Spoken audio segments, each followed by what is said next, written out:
Okay, I need a minute, genuinely. Episode 11 just aired, and it is sitting at a perfect 10 out of 10 on IMDb right now. A perfect score for an entire episode. People are already calling this one of the best episodes in the entire series, and after watching it, I cannot disagree with a single word of that. If you watched my last video, you know I had this whole theory brewing about what was actually happening to Subaru in that tower. The blackouts, the murder, that carving. Natsuki Subaru was here. I was convinced something dark was waking up inside him. Episode 11 finally gives us the answer. And it does it through some of the most insane action, the most devastating losses, and one of the most powerful speeches this entire franchise has ever produced. So let's break down everything: the chaos, the resolution, what was actually happening to Subaru, and that ending that left me sitting in silence for a solid 5 minutes after the credits rolled. Real quick, for context, because this episode hits so much harder if you remember where we left off. The group has been trapped in the Pleiades watchtower dealing with deadly trials, and Subaru specifically has been spiraling. Amnesia,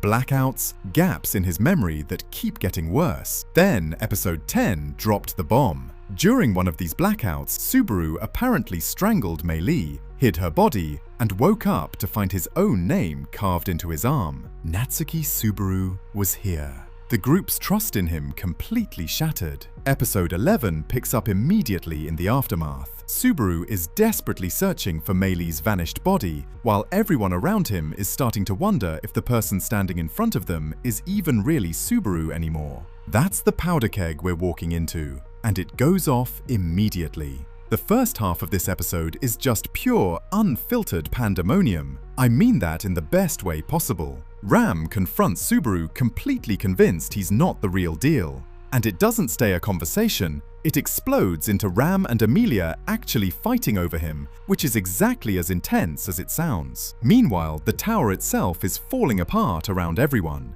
Julius is out there getting swarmed by hordes of Maybeasts. Reed Estrella breaks completely loose and goes absolutely feral with his swordsmanship. And somehow, in the middle of all this carnage, the show finds time for him to casually fight someone using chopsticks. Terrifying and hilarious in the same breath, which is such a rezero move. Shaula reveals this massive scorpion Maybeast form that causes devastating explosions throughout the tower. Beatrice makes a heroic sacrifice to protect Subaru.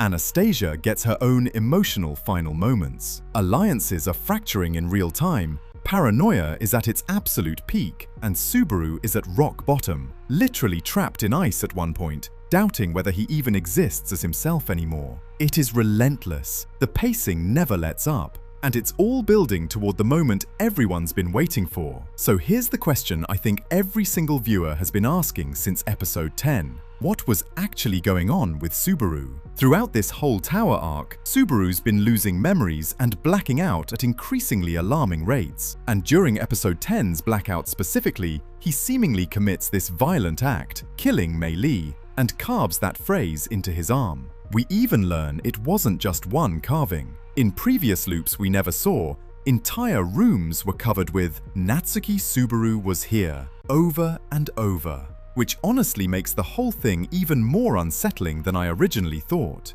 It really did feel like something was taking over, a version of him that was darker, more confident, more predatory. His voice changed, his actions became cold and calculated in a way that the Subaru we know just isn't. And this wasn't simple amnesia. The tower's miasma, the trials, and all the accumulated trauma from hundreds of return-by-death loops were fracturing his mind in real time. A lot of people, myself included in my last video, leaned toward full possession. Gluttony, some outside force pulling the strings. But watching this episode, it feels much more like Subaru's own suppressed survival instincts and the sheer weight of dying over and over were finally breaking through. Not an invader, something that was always inside him, finally given the room to surface. The carvings work almost like a signature from this darker persona, marking territory, or maybe even a desperate cry for help from somewhere deep inside his fractured psyche. And on top of all that, the Book of the Dead sequences kept blurring his memories together with other people's, making it even harder for him to tell what was real. Subaru wasn't just losing his memories, he was losing the certainty that he was even the real Natsuki Subaru anymore. That is genuinely one of the most horrifying identity crises I've seen an anime protagonist go through, and it sets up the resolution perfectly. This is the part of the episode that wrecked me completely. After everything, the chaos, the doubt, the rock-bottom moment trapped in ice, Subaru is ready to give up. Not just on the fight, on the idea that he's even a person worth holding on to anymore. And that's when Emilia reaches him. She delivers what might be one of the most powerful speeches in the entire series. Not yelling, not begging, just reminding him with complete conviction of who he actually is. The man who has risked absolutely everything for the people around him, over and over, even in loops nobody else remembers. She basically lays her feelings and her belief in him completely bare in this moment, and it reignites something in him. He says it, something like, "If that man's name is Natsuki Subaru, then I am Natsuki Subaru."